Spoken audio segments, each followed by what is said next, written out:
So just before we get underway with our drive in the CLK500 past 200,000 kilometers, just a few kilometers away from that milestone, let's just do a quick walk around.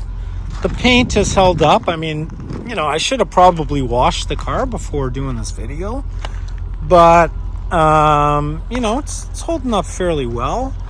As you can see, the classic sort of silver gray Mercedes color. I don't remember the exact word for it, but you know, it's held up pretty good over the years. You can see that I put LED lights, running lamps in the center there. I really don't like those orange lamps on Mercedes. So anyway, I changed that, and everything's pretty good on the outside. You know, I'm getting a little bit of damage on the lower valance there.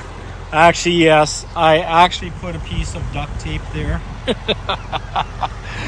Oh boy, that's supposed to be a secret, by the way.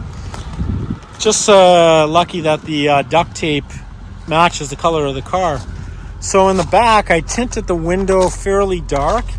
And the reason behind that is that most of these cars, especially the coupes, you know, that like with this really swoopy window here, the back fabric, it's very sunburnt, and it looks really discolored and awful. So not only does the tinted window give me a little bit of privacy, and also, you know, just cuts down on the glare of headlights behind me while I'm doing some night driving, but it really gets rid of that ugly discolored look on the back shelf of the car. I notice a lot of Mercedes have that, actually. So I'm going to say that's something they certainly didn't engineer very nicely. But otherwise, I mean, the car, you know, it looks all right. It looks good.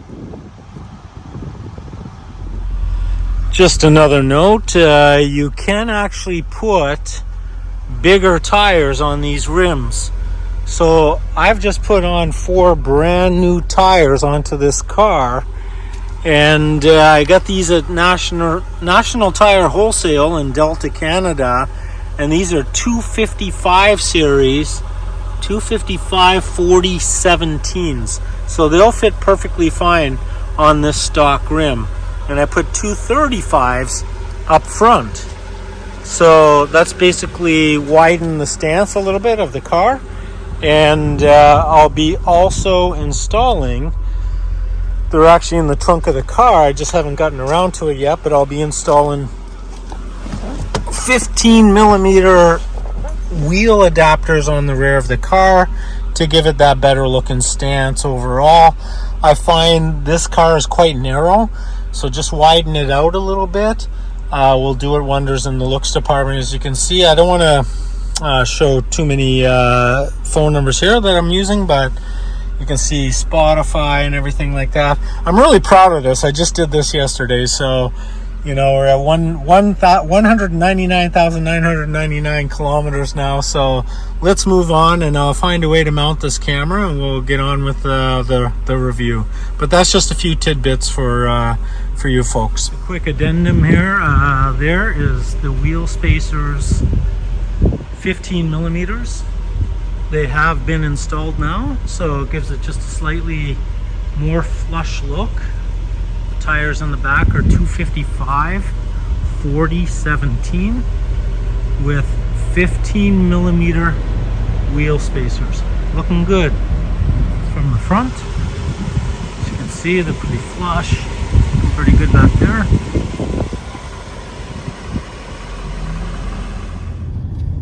You know, I think it's fair to say that the days of having a 5-liter V8 stuffed into the front of a German car, rear-wheel drive, small, somewhat light coupe, those days are long over.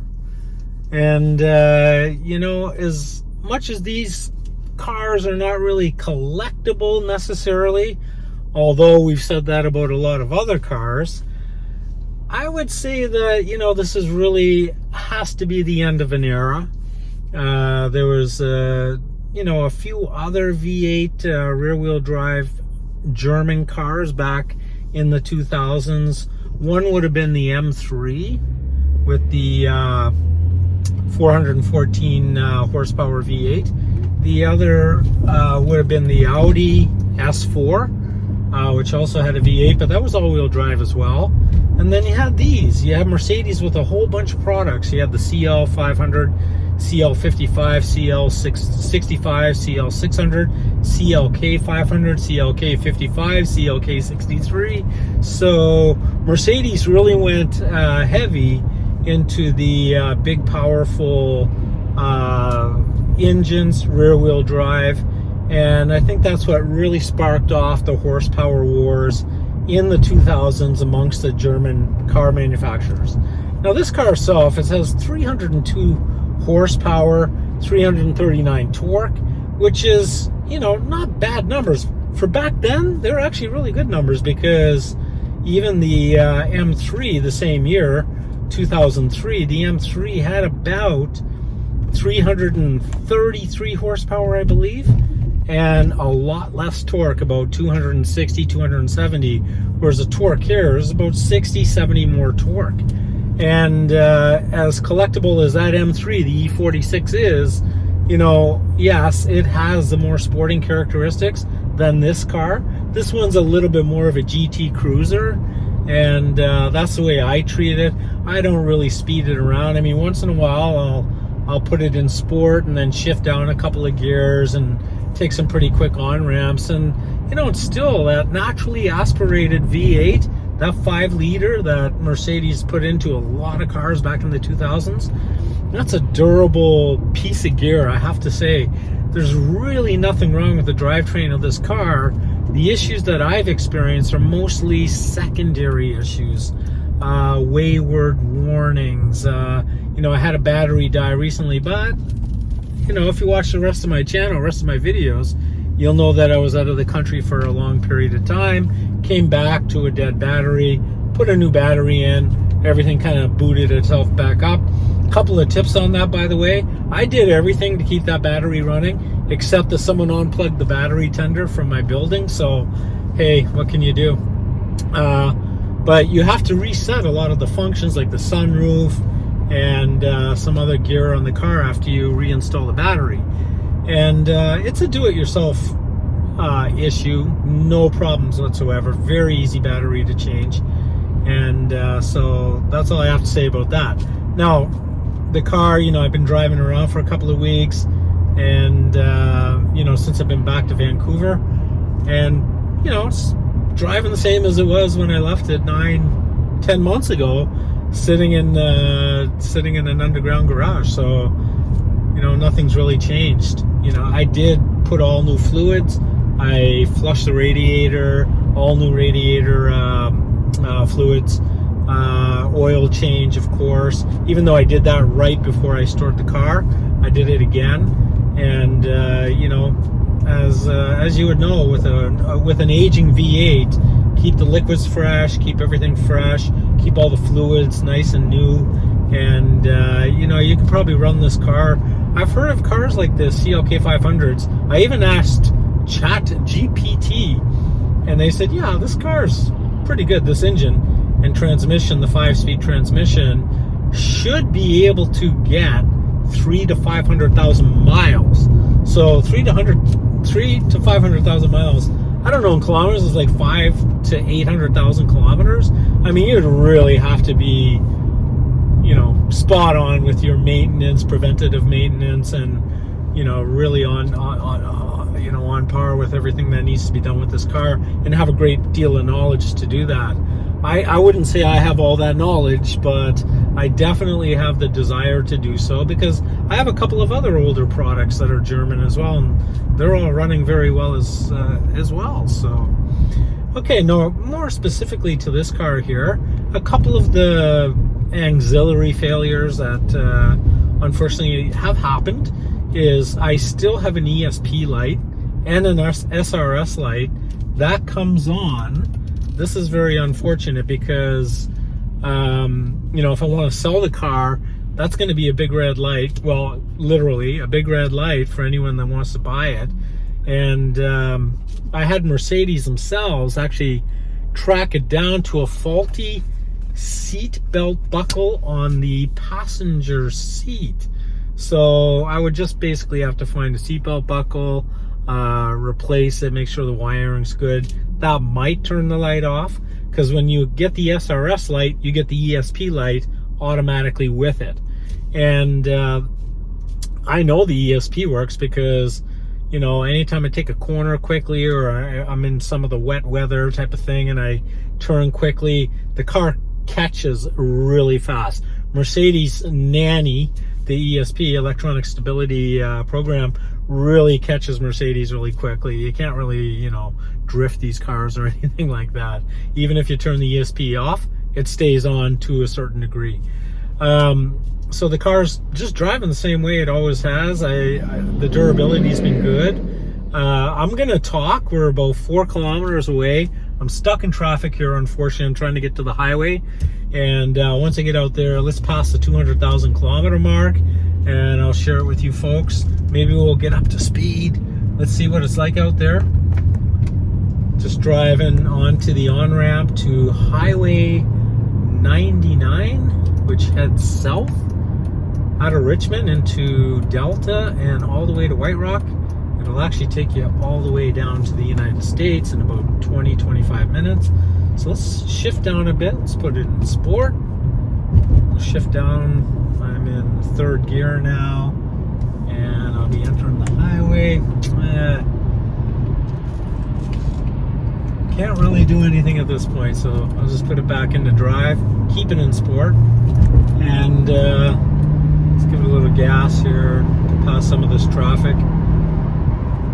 And you know, it seemed one thing I'll say about the acceleration of the CLK500, it's strong, it's linear, it doesn't seem like it's ever going to run out of steam, but it's just a little bit on the lazy side. So you know, you have all these sort of pent up high-end turbo cars that are coming out today with the same amount of power and torque, and they're pretty high strung, right? And they reel up pretty quickly, so they'll give you that urgency. However, with this big 5-liter V8 naturally aspirated engine, you're gonna step on it, you're gonna feel that power, you're gonna feel the thrust, but it's really not gonna give you that instantaneous acceleration. So I would not, unless you have a CLK55 or 63, I wouldn't really be trying to get off the line too quickly to impress people. I mean, that's not really the point of these cars anyway, but I'm just saying, if you're a younger guy, you're really into that, you're not going to be burning rubber at the next stop sign. The car is just not designed to do that. You know, it's not only because the acceleration is a little bit, you know, tuned down a little bit, it's also because that ESP2 will catch you pretty quickly. So we're just a couple of kilometers away from hitting our golden 200,000 kilometers. Stay with me, folks. Try to talk you through this. I'm just going to downshift. I'm in 4th now. I'm down to 3rd. You'll hear a little bit of the car tightening up as far as the drivetrain is concerned. I have real slow drivers in the passing lane. Let's get rid of some of these guys. Okay, so that's good. So here we go. And yeah, someone just pulled out in front of me. So, man, driving in Vancouver, I don't know. It's like all the slow drivers have a conspiracy to block the passing lane. It's a 3-lane highway right here. So now I'm in 4th gear. I'm accelerating. I'm definitely into triple-digit speeds, and I'm just gonna put it back to 5th. Still in sport mode. Get out into the far passing lane, and let's go. Let's check it out. Yeah, it just keeps accelerating. Like I have to get off of it. I'm confident because look, no hands. I mean, the car is absolutely stable. The new tires doesn't hurt, but it's so stable, and it just doesn't stop accelerating. And that's the nature of the beast of this 5-liter engine in a small coupe like this. So, you know, just going back to normal here. boom, just hit it, 200,000 Ks. So that's the 200,000 kilometer update on the CLK500. Not a whole lot to report because actually that's probably pretty good news. So onwards and upwards. I have no desire to really sell this car at this particular point. I'll drive it through the summer, and yeah, you know, that's about it. So thanks for joining me on this 200,000 kilometer drive through, and I'll see you really soon with another update. I just on that point, I just woke up one of my sleeping cars from a 4-year rest in the garage, so I just finally got that on the road, roadworthy and insured. So I'll be coming back shortly with it's another Mercedes product, and I'll come back shortly with a review and an introduction of that car very soon. So stay tuned. Thanks for joining me, and as always, I definitely encourage you to make comments, any kind of interesting insights that you have on the car, on this line. You're welcome to go ahead and just go down there in the comment section. It's open for conversation. Love to hear from you guys. Thanks for joining me today.